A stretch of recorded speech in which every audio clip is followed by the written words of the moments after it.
Welcome back. Today we'll be getting to know how to get the perfect cryptocurrency wallet thanks to Nemanja. Welcome. Hi everyone. Thanks for joining me here today. I will try to explain how can we get to the perfect cryptocurrency wallet, whatever perfection is. So let's try to define it first. So for some people, perfect cryptocurrency wallet is based on a full node. So basically someone would have to store the whole blockchain to make sure that all the payments that they receive on their address are verified, and to make sure that they can broadcast transactions. There is another way of securing that, which is a bit simpler, called SPV, which was described in the Bitcoin paper. Instead of running full node, basically you can just store all the headers for each of the blocks, and that's called simplified payment verification or something like that. Or you can store your keys on a cold storage device, and these three ways are basically along those lines. We should be looking for the perfect cryptocurrency wallet. So regarding the requirements, for the first two, you need to be connected to the internet the whole time, whereas for the cold storage, as its name says, it's supposed to be separated from the internet. And full node, as I said, it requires lots of memory, basically storing the whole blockchain. So as we can see here, at Q2 2018, it was 175 gigabytes you needed to store the whole Bitcoin blockchain. Whereas in case of SPV, if you store only 80 bytes from each block, that would be roughly around 45 megabytes for storing the whole all the headers from Bitcoin blockchain. Whereas if you just have the cold storage, you have to store only 32 bytes for your private key, 32 bytes per each address. If you're using SPV, then memory per address, actually you need to also store all the branches in the Merkle tree for each of these, for each of the transactions that are related to your address. So some time ago, last year, there was a CV that was someone applied for the CV number, and there was a CV number assigned because in the SPV specification from in Bitcoin white paper, there is no explained distinction between transaction node and Merkle tree node, which may lead to which makes possible a very costly attack, though, to these SPV based wallets. So in the end, if you want to receive payments and to make sure that you got your Bitcoins, you would probably want to use the full node. And if you want to store your Bitcoins and to send transactions, sign transaction, broadcast them, it's maybe better to store it in the cold storage. So if we are looking for the perfect wallet, maybe full node would be like a perfect cash register rather than the perfect wallet. And perfect wallet would have to be something that is not stored, that controls just your private key. But let's keep it real. Nobody's actually running a full node. So what are people usually using? People are using either their paper, brain, some websites, or they have there are these software and hardware wallets which are relatively widespread. So for paper wallets, your private key, you write it down on some paper, or you store it wherever, and you hide it somewhere where you hide your socks, your pants.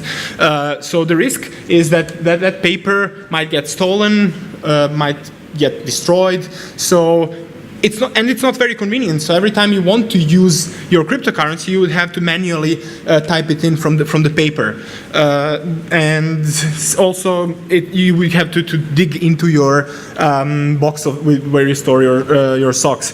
But from security perspective, of course, like it's impossible to exploit this remotely. So someone would actually have to enter your flat and dig through your stuff.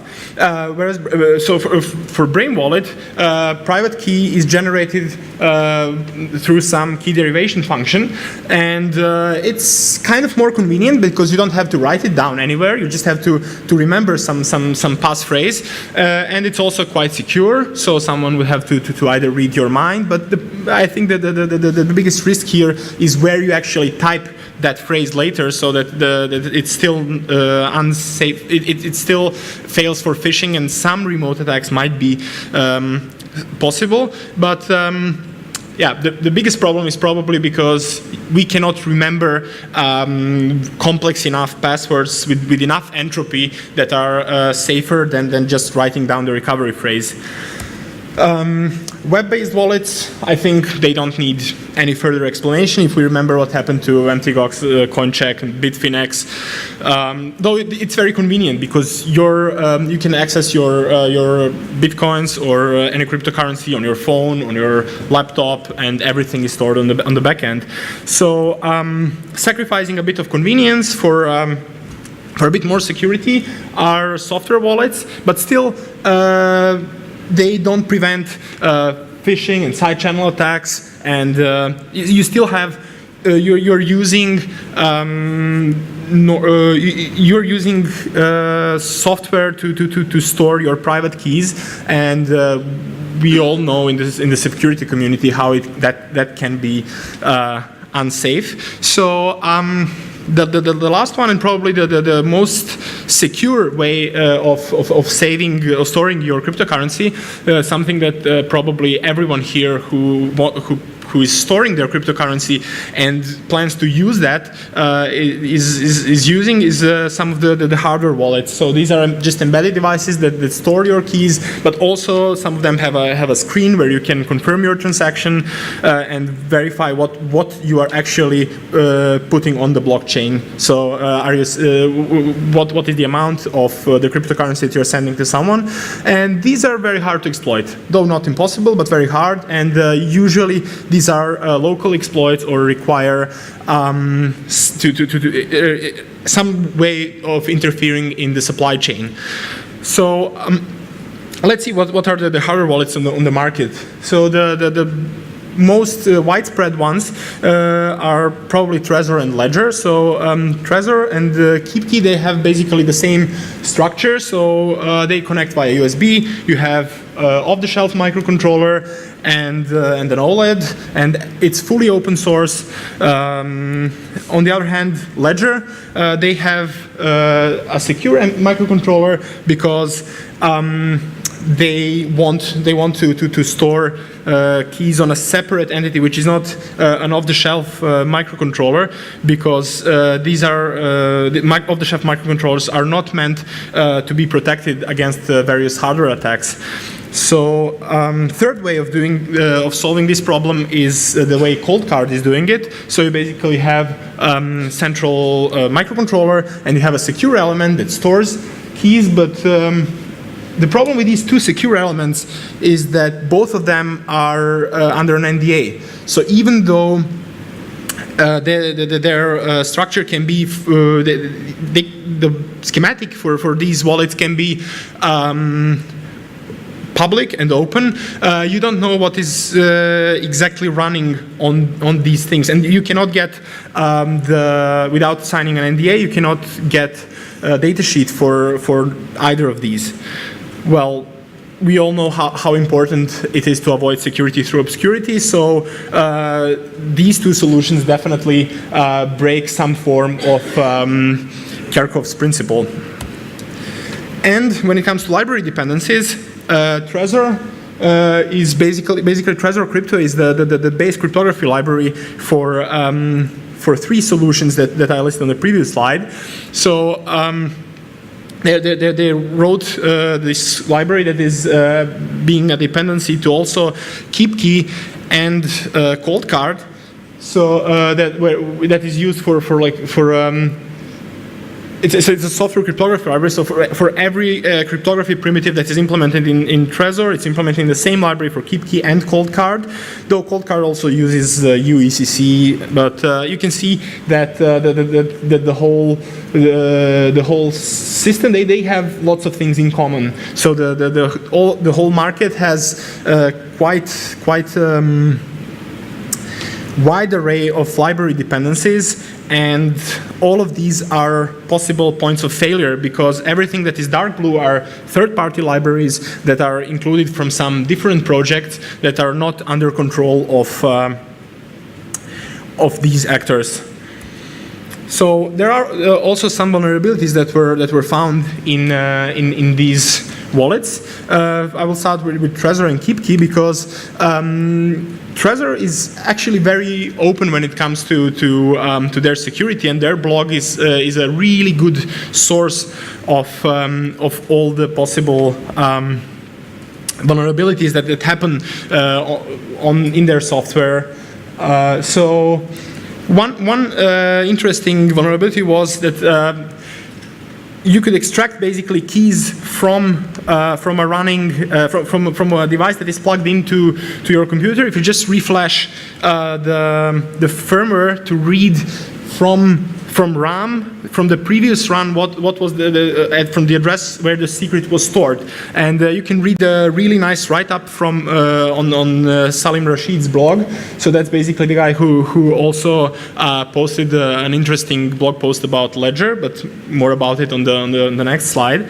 But also fixing this was they did a really smart fix also that is described in this Trezor blog article. So basically they just moved all of these secrets to the beginning of RAM. So every time bootloader was started, because they couldn't update the bootloader, then every time bootloader was started, it would just overwrite these secrets. So basically, this attack is not possible to be carried out anymore.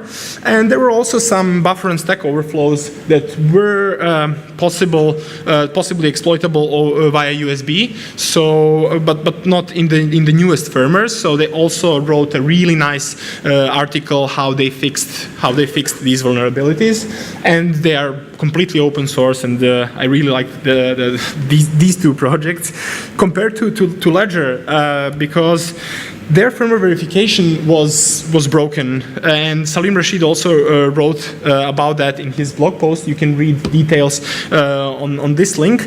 But what they do is they basically verify the firmware that is running on the non-secure microcontroller by sending it to the secure microcontroller, and then secure microcontroller says, okay, this firmware is genuine or not. So this is literally like saying, okay, I have 2 bottles of water here. How can I prove it? Here is 1 bottle. Here is the second bottle, and that's how that's how Salim Rashid wrote his proof of concept for demonstrating this vulnerability. So the problem is more of the architectural nature rather than the software. So the problem is much deeper. Though they claim that they fixed it, I didn't look into details about the fix. But also there was an interesting problem with Ledger because they didn't show the whole recipient address. So they were showing, this was for Ethereum, I think, they were only showing 4 bytes of the address. So you can easily fool someone into sending cryptocurrency to some other account. And there are lots of other vulnerabilities in other wallets, but I'm not going to list them here because let's say if the Trezor and KeepKey are the good guys, Ledger would be the bad guy, and the ugly would be the others, like Bitfy, for example. So you probably all know what you read what's happening around that. So what can be an alternative approach? What if we had one secure microcontroller that talks to OLED? So because the problem with Ledger is that secure microcontroller is not powerful enough to talk to OLED. That's why they are using a so-called insecure microcontroller. and because of the power, and that means that if you have an evil firmware running on that, it doesn't guarantee that what you see on the screen is actually what is going to be signed by the wallet. In this case, all it is controlled by the secure microcontroller, and there is a really simple communication bus to the communication microcontroller, which is basically the gateway to all the possible means of connecting the wallet to your devices. Because if you see if you remember the previous slide, one of the previous slides where I described the architecture of other wallets, you probably know that you need to plug them, in most of them, you need to plug them into your computer via USB. So this is not really convenient. You probably want to use it to put the wallet in one pocket, have your phone in the other pocket, and then be able to sign transactions without having to carry your whole laptop around. But still, you want to make sure that you're secure. So this way of isolating the communication with the actually secure part might be the divide and conquer principle that is much better than having also the whole USB stack running on your microcontroller, on your main microcontroller. So this communication microcontroller would handle all the communication interfaces. It can use any library, and it's not a big deal if it's hacked, because it's the same as if your laptop, you assume that your laptop is unsafe. That's the whole reason why you're using a hardware wallet, right, to store your cryptocurrency, because you cannot guarantee what your computer is going to send via USB to that. And secure microcontroller ideally would have hardware accelerated crypto engine, so that might shrink the whole code base, and ideally not depend that much on external libraries. So that with a smaller code size, ideally we could also use formal verification to verify the correctness of the code, and thus decrease the attack surface as much as possible. So what would we need for example, for having real hardware wallet for Bitcoins? We would need to sign the transaction that can be sent, the whole transaction can be sent to the wallet, so we don't need to do the whole address calculations like RIPE-MD 160. We would just need one hash function that would be SHA-256. So SHA-256D is basically just repeating that twice, and that would give us a hash that we would then just pass through use the elliptic curve digital signature algorithm, and ideally there would be a hardware module for ECDSA for the whole elliptic curve cryptography. And for this, we would need a nonce, which should be as random as possible. So we would like to have also on our secure microcontroller true random number generator, and of course we would like to store there our private key, which would give us the signature for the transaction that we can then broadcast onto the network. So here is the list of possible candidates for the secure microcontroller. As you can see, all of those, the columns to the right mean that there is some way of tamper protection or a way of recognizing whether someone is trying to break into the wallet, so to say, to break into the chip. And NDA means that you would need to sign an NDA to gain access to either the chip or the data sheet. And as you can see, there is a really nice correlation. So each of these microcontrollers or chips that has this module also requires an NDA. That's fine, but if we want something to be open source, we don't want that. We don't want to sign any NDA with these companies, and that because of that reason, we can forget about Maxim. For microchip, they are flashless, so we would like also something that has flash. And as you can see, Coldcard is using this. This is not microcontroller, but I still put it here because that's where that's the secure element that is used in Coldcard. But you see that it supports, it has hardware acceleration for elliptic curve crypto, but not for the elliptic curve that is used in Bitcoin. So we can also forget about that one, and it's under NDA anyway. So you see all of these four mentioned wallets, they use for the main microcontroller solution from ST, and as we can see, none of them have hardware acceleration for anything that we would need. There is one that has, but that one is used in Ledger, and it requires an NDA. Luckily, there is a solution from NXP, which is really interesting and colorful. So I decided to use K82 because I can write my code on this platform. I can open it. I can open it to everyone.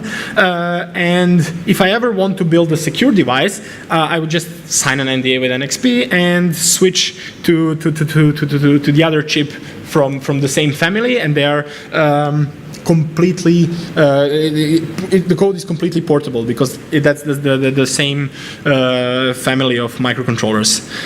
So the proof of concept I built on NXP Freedom K82 board that has another microcontroller on board, which is used for programming the main microcontroller, but is also used as a UART communication bridge. So I can use it as a communication MCU described on one of the previous slides, and the so-called secure microcontroller, which is the NXP K82, which communicates via SPI to the OLED.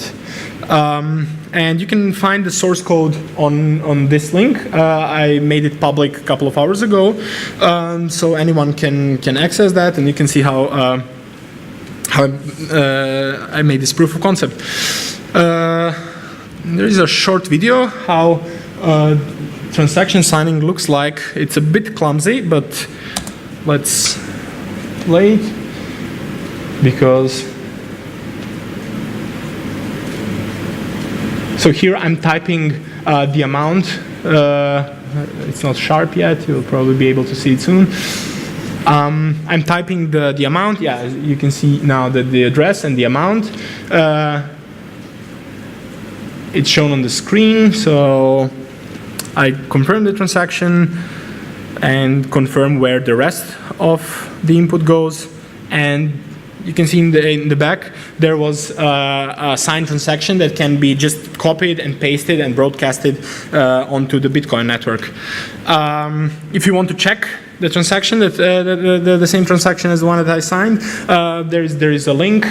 So I just I wanted to prove that I can broadcast the transaction that was signed on this piece of hardware.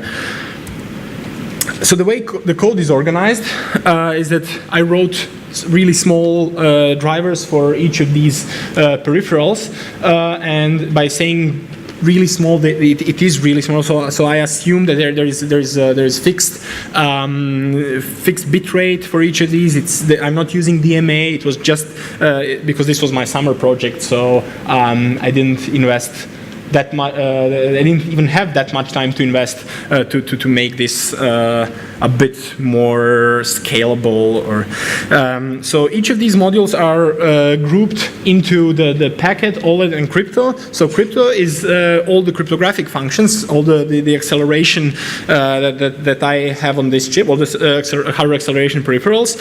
OLED is, I need SPI and GPIO to communicate with an OLED, and to communicate via UART, the communication microcontroller, I'm using UART and CRC module, and in main loop I just pull from the packet and broadcast message to one of the modules. At the moment, it's only a Bitcoin module, but I made it modular so that I can easily add further either cryptocurrencies or functionalities on top. So I just need to add then 2 files for that, and to add the process function, which is called from the main loop once once the packet whose destination is that module gets received via UART, and the whole code fits into 3,600 lines of code. Without license headers, that's almost 3,000. And if we remove all the OLED font stuff, because these are rows that are repeating and really not so critical, we end up with around 2,000 lines of code. And 2,000 lines of code are small and simple enough that can be, for that code base, you can do thorough analysis, and code audit is super easy, and also you can do functional verification without much effort. Comparing to other projects, which is a bit unfair because these other projects are not just Bitcoin wallets, they are much more, but I still wanted to show these numbers. So I was cloning their repositories to see what is the core code that they deliver, and I was cloning them for dependencies, just recursing all the submodules or the further dependencies. And here are the numbers for other wallets. So as you can see, the closest one would be KeepKey with just slightly, not slightly, 20% above 100,000. And Coldcard, if you remembered from one of the first slides, the reason for this amount of lines is because they're also pulling MicroPython for all the microcontrollers, not just for the one that they need. So that's the reason for these many lines of code, not because it's more complicated than the others. And for Ledger, this is just open source code, because these lines there are more lines of code for closed source that they couldn't open. So how did I use hardware acceleration on this microcontroller?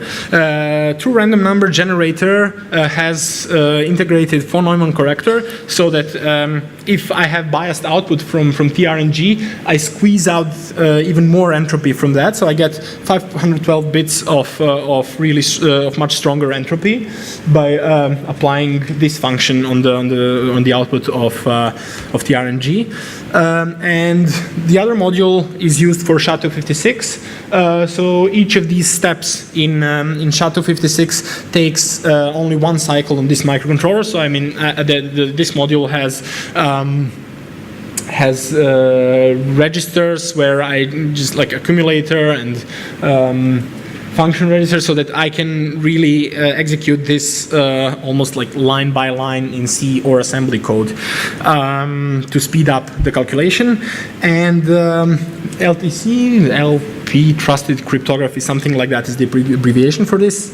I don't know what is the MMCAU, I forgot.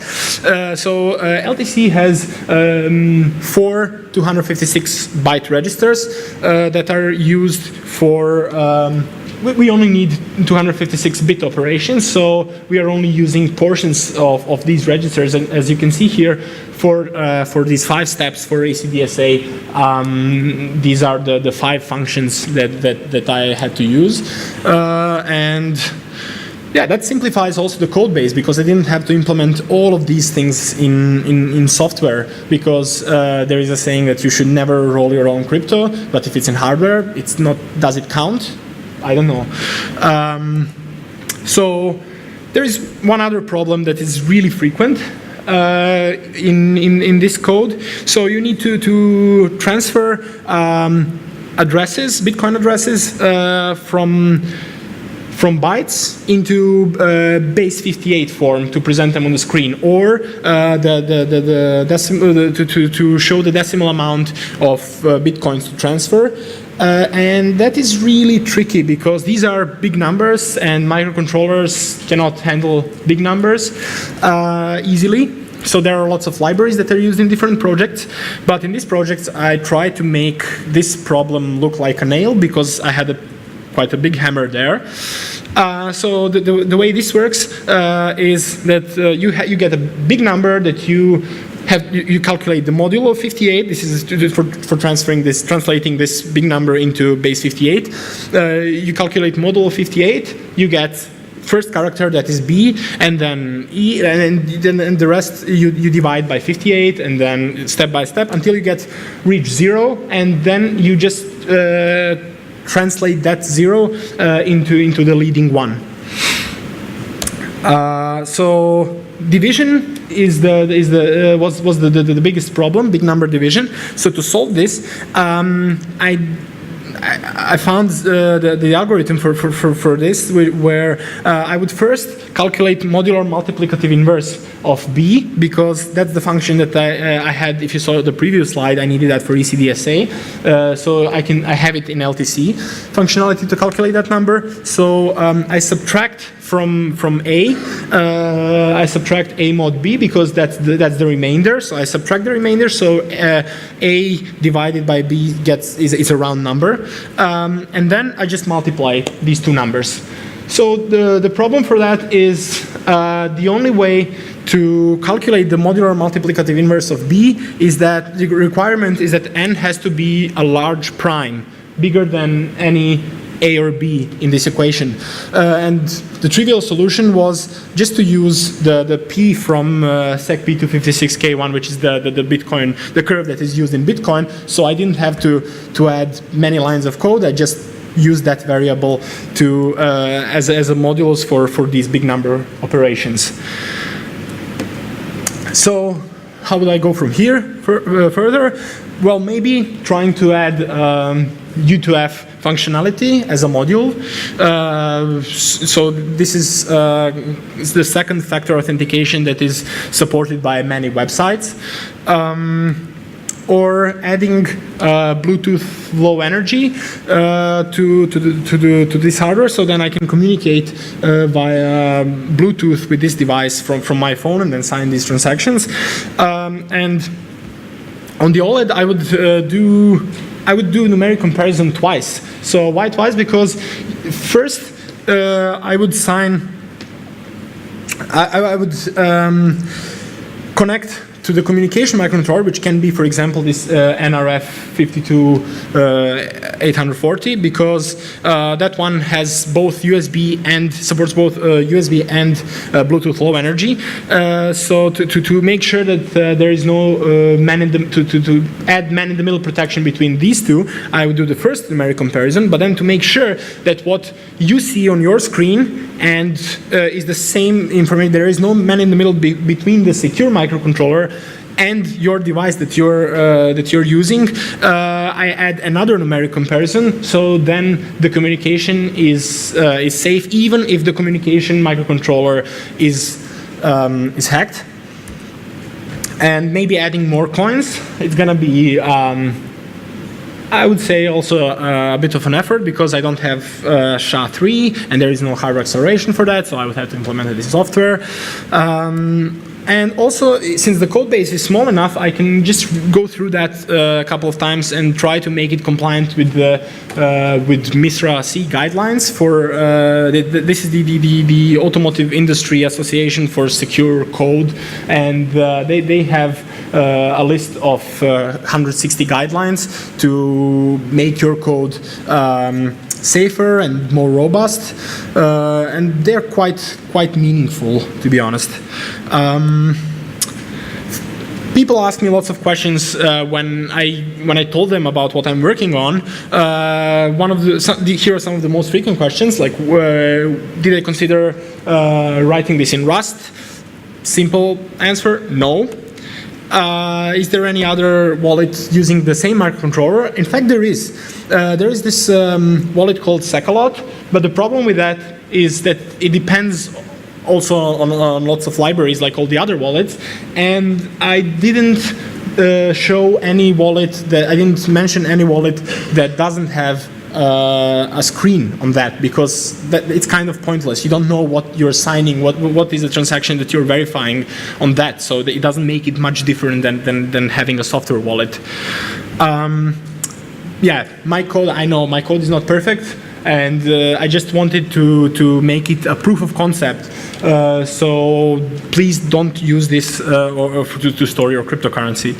And how much does it cost to build it? If you want to see how it works, microcontroller board was around 50 euros. OLED board was around 12, and definitely the most expensive part is your time to build the connection board. Why GPL? I released the code under GPL v3 because I really don't want anyone to use this code yet, because it's this is still a demo. This is to prove that a fully functional Bitcoin wallet can be squeezed into around 2K lines of code, and can be written in somewhere around 3 months. So just to sum it up, most of these hardware wallets, that we call them hardware wallets, so they are just embedded software wallets, because they are not using hardware acceleration for cryptographic operations.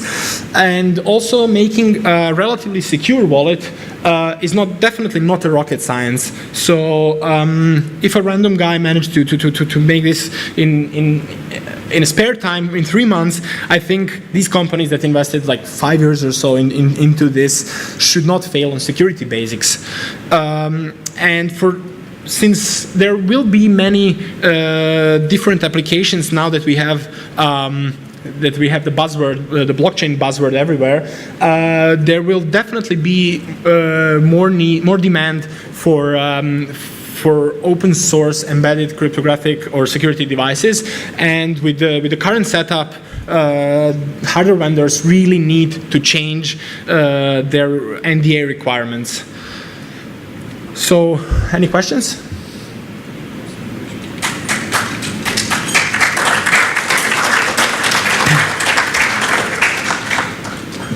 Any questions? No? Okay. Anyone? Thanks for your attention. Yep, no questions. Thank you very much.